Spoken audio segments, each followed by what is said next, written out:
Assalamualaikum warahmatullahi wabarakatuh. Yang kami hormati Bapak Dr. Muhammad Rizal, SE MSI, selaku dosen pengampu mata kuliah Hukum Bisnis dan Regulasi. Perkenalkan, kami dari kelompok 4, dan pada kesempatan ini, kami akan memaparkan materi mengenai kontrak bisnis. Sebelum itu, izinkan saya memperkenalkan anggota kelompok kami. Kelompok kami terdiri dari saya sendiri, Naila Iskandar, kemudian rekan pertama saya yaitu Hotna Yanti Haloho, rekan kedua saya yaitu Siti Aminah Huta Barat, dan rekan saya yang terakhir yaitu Rian Rahman Fahruki. Baiklah, langsung saja, materi pertama akan disampaikan oleh rekan saya, Hotna Yanti. Baik, di sini saya akan menjelaskan mengenai yaitu kontrak bisnis yang dimana yang pertama itu pengertian apa sih itu kontrak bisnis. Kontrak adalah suatu kesepakatan yang diperjanjikan di antara dua atau lebih pihak yang dapat menimbulkan, memodifikasi atau menghilangkan hubungan hukum. Nah, kontrak juga dapat didefinisikan sebagai media atau piranti yang dapat menunjukkan apakah suatu kontrak tersebut dibuat sesuai dengan syarat-syarat sahnya suatu perjanjian tersebut. Nah, di mana kontrak ini sengaja dibuat secara tertulis supaya dapat saling memantau di antara para pihak apakah prestasi telah dijalankan atau bahkan telah terjadi suatu prestasi. Nah, adapun kegunaan dibuatnya kontrak yaitu sebagai alat bukti bagi mereka yang berkepentingan sehingga apabila ada pihak yang dirugikan telah dimiliki alat bukti yang sah untuk mengajukan suatu tuntutan atau ganti rugi kepada pihak lainnya. Nah, yang kedua yaitu asas-asas kontrak. Yang pertama, asas kontrak sebagai hukum pengatur. Yang kedua, asas kebebasan berkontrak atau freedom of contract. Yang ketiga, asas pacta sunt servanda. Yang keempat, asas konsensual. Dan yang kelima yaitu asas obligator. Nah, adapun syarat sahnya suatu kontrak yaitu yang pertama, sepakat mereka yang mengikatkan diri dalam suatu kontrak tersebut. Dan yang kedua yaitu cakap atau wewenang untuk melakukan suatu kontrak. Yang ketiga, adanya objek suatu kontrak. Dan yang keempat, sebab yang halal. Nah, kemudian sumber-sumber hukum kontrak. Nah, dasar-dasar hukum suatu kontrak nasional itu terdapat pada Kitab Undang-Undang Hukum Perdata, di mana Kitab Undang-Undang Hukum Perdata menjadi sumber utama dari suatu kontrak. Namun, di samping sumbernya, dalam Kitab Undang-Undang Hukum Perdata yang menjadi sumber hukum kontrak, yakni sebagai berikut. Yang pertama, peraturan perundang-undangan lainnya yang mengatur khusus untuk jenis kontrak tertentu atau mengatur aspek tertentu dari suatu kontrak. Yang kedua, jurisprudensi, yaitu putusan-putusan hakim yang memutuskan perkara yang berkaitan dengan kontrak. Yang ketiga, yaitu perjanjian internasional, baik bersifat bilateral maupun multilateral, yang mengatur tentang aspek bisnis internasional. Dan yang keempat, kebiasaan-kebiasaan bisnis yang berlaku dalam praktek sehari-hari. Dan yang kelima yaitu doktrin atau pendapat ahli yang telah dianut secara meluas. Dan yang keenam, hukum adat di daerah tertentu sepanjang yang menyangkut dengan kontrak-kontrak tradisional bagi masyarakat pedesaan. Nah, sekian materi dari saya, akan dilanjutkan oleh rekan-rekan saya. Oke, baik teman-teman sekalian, di sini saya akan membahas materi yang kedua, yaitu tentang materi tentang resiko, prestasi, dan keadaan memaksa atau force majeure. Apa itu resiko? Resiko ialah segala peristiwa atau situasi tidak pasti yang dapat berdampak negatif pada tujuan dan operasional perusahaan, seperti kerugian finansial, kerusakan reputasi, atau bahkan kegagalan bisnis. Risiko ini bersumber dari faktor internal maupun eksternal. Adapun contohnya kita buat yaitu sebuah perusahaan ekspedisi atau jasa pengiriman barang mengalami kecelakaan saat mengirim barang dan barang tersebut rusak di perjalanan. Ada dua akibatnya. Jika perjanjian menyebutkan resiko ditanggung oleh perusahaan ekspedisi sampai barang tiba, maka perusahaan wajib ganti rugi. Tetapi sebaliknya, jika kalau perjanjian menyebutkan resiko beralih ke pembeli setelah barang dikirim, maka pembeli harus menanggung kerugian. Oke, selanjutnya ada one prestasi. One prestasi bisa kita sebut dengan ingkar janji. Karena apa? Karena tidak melaksanakan suatu prestasi atau kewajiban sebagaimana diperjanjikan, baik sengaja maupun tidak sengaja. Contohnya, ada sebuah PT menandatangani kontrak untuk memasok 1000 unit bahan baku ke perusahaan lain setiap bulan. Namun, PT tersebut hanya mengirim 600 unit dan sisanya tidak dikirim.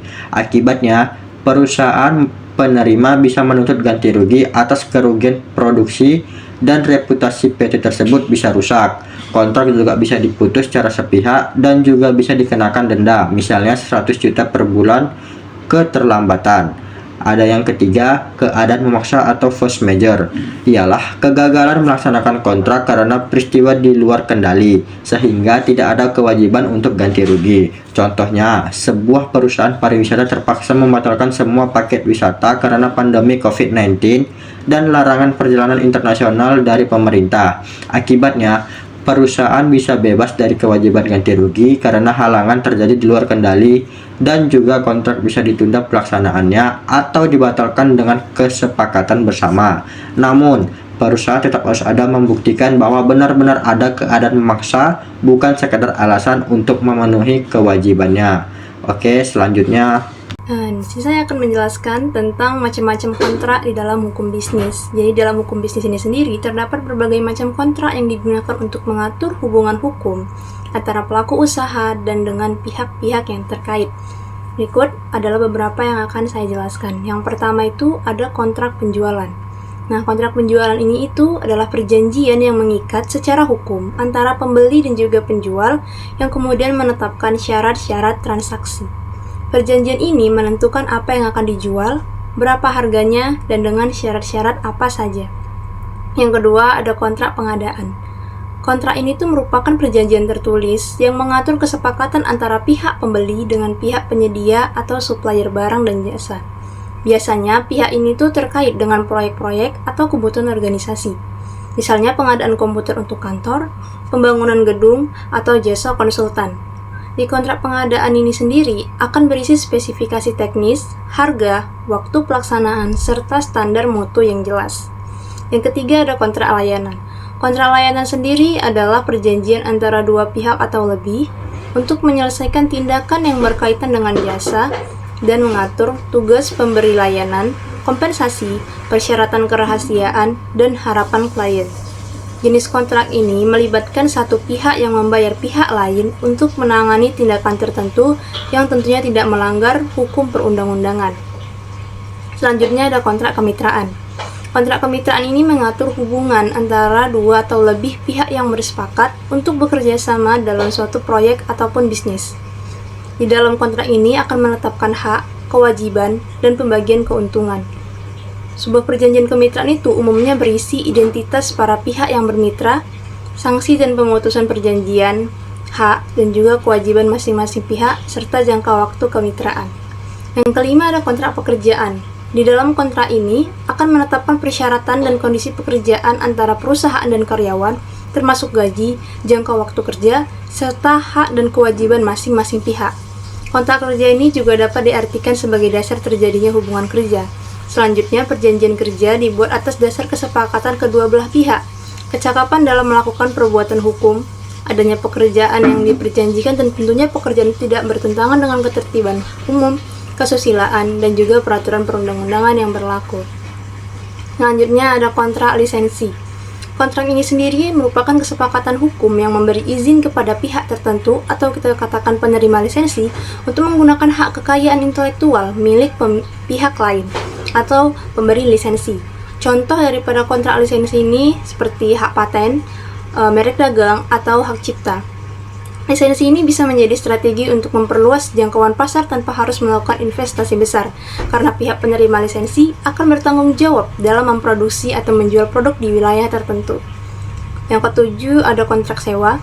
Kontrak sewa ini adalah dokumen legal yang mengikat pihak pemilik juga penyewa untuk menyepakati penggunaan suatu barang atau properti dalam jangka waktu tertentu, termasuk menentukan harga sewa, hak serta kewajiban pemilik dan penyewa. Perjanjian sewa juga terdiri dalam beberapa jenis, seperti sewa hunian, sewa peralatan, sewa kendaraan, dan juga sewa tanah.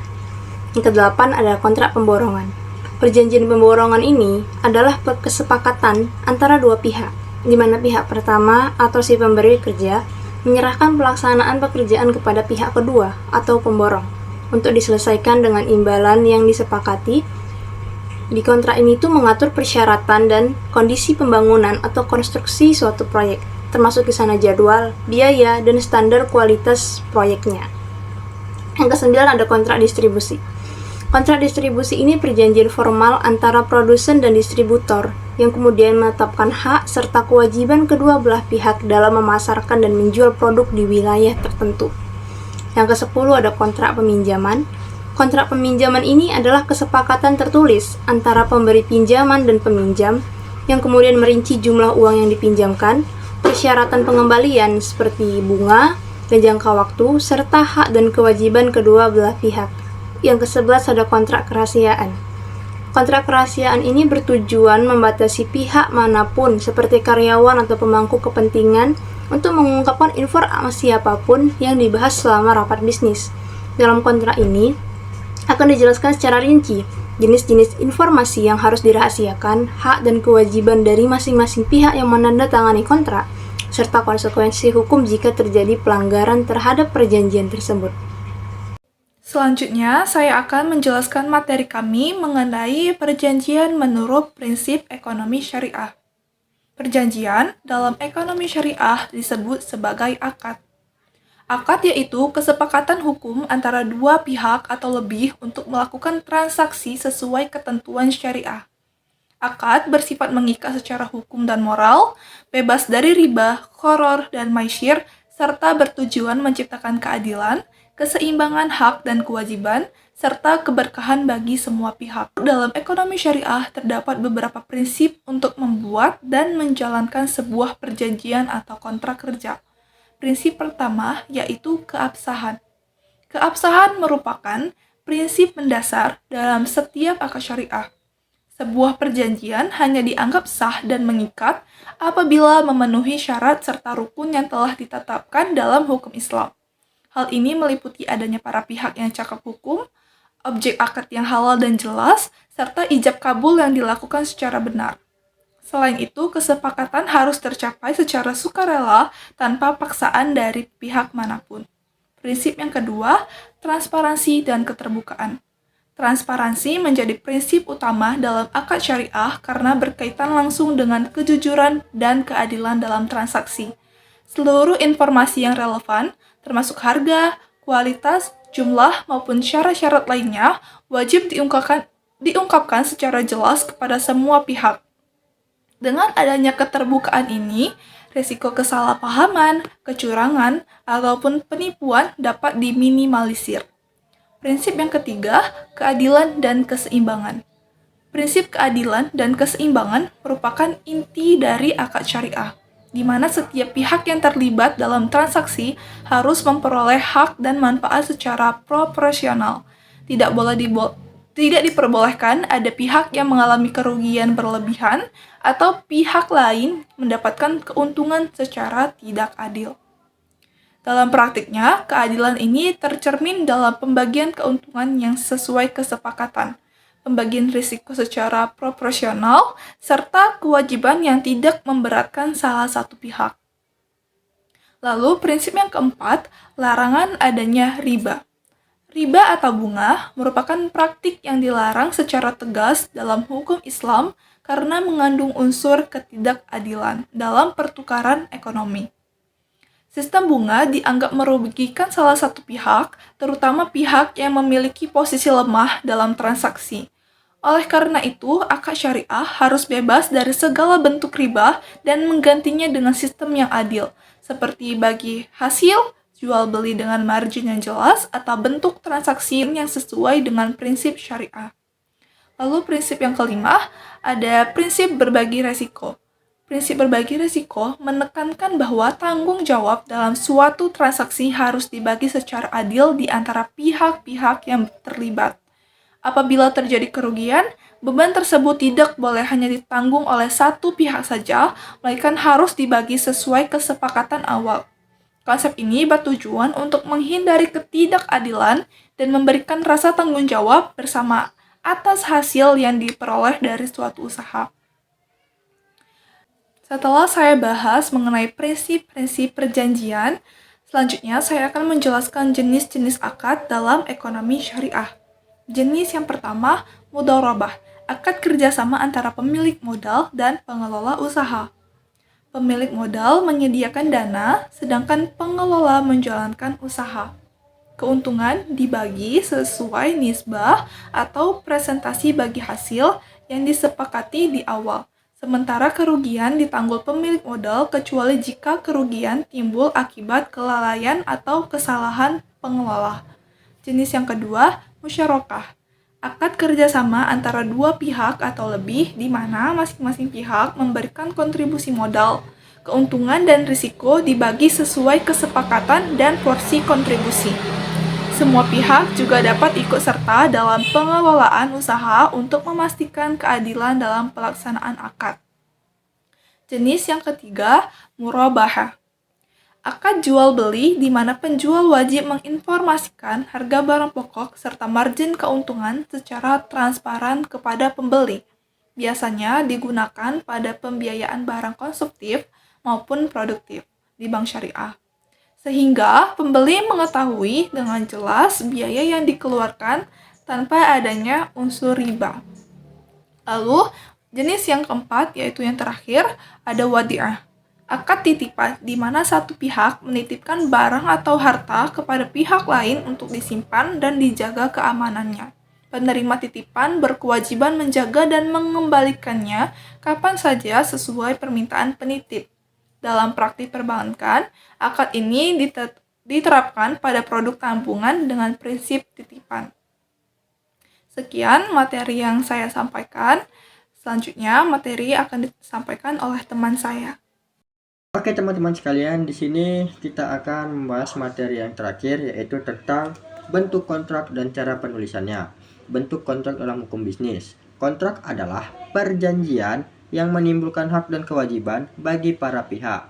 Dalam hukum bisnis, kontrak bisa berbentuk kontrak lisan atau verbal, yang bisa dibuat dengan ucapan saja dan ini sah menurut hukum. Pasal 1320 KUH Perdata jika memenuhi syarat sahnya perjanjian.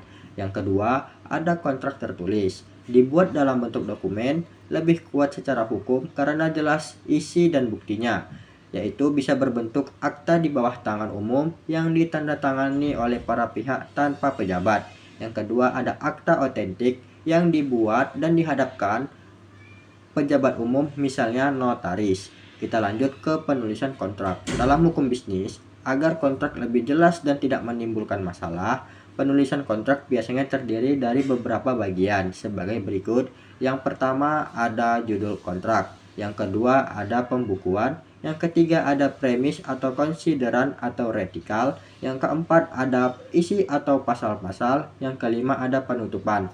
Adapun prinsip penulisan kontrak yaitu jelas, tidak multitafsir, lengkap mencakup hal-hal penting, seimbang, tidak merugikan salah satu pihak, sah secara hukum sesuai pasal 1320 KUH Perdata, yaitu kesepakatan, kecakapan, objek tertentu, dan sebab yang halal. Sekian dari materi saya. Terima kasih. Dari pemaparan yang telah kami sampaikan, dapat disimpulkan bahwa kontrak bisnis adalah kesepakatan hukum yang mengikat antara dua pihak atau lebih untuk mengatur hak dan kewajiban mereka dalam transaksi, memberikan kepastian hukum, melindungi kepentingan masing-masing pihak, dan menjadi alat bukti apabila terjadi sengketa. Kontrak bisnis berfungsi menciptakan kejelasan, menghindari perselisihan, dan memastikan kepatuhan terhadap perjanjian yang telah disepakati, serta harus memenuhi syarat sahnya agar berlaku secara hukum. Demikianlah presentasi dari kelompok kami. Terima kasih atas perhatiannya yang telah diberikan. Semoga materi yang kami sampaikan dapat bermanfaat bagi kita semua. Wassalamualaikum warahmatullahi wabarakatuh.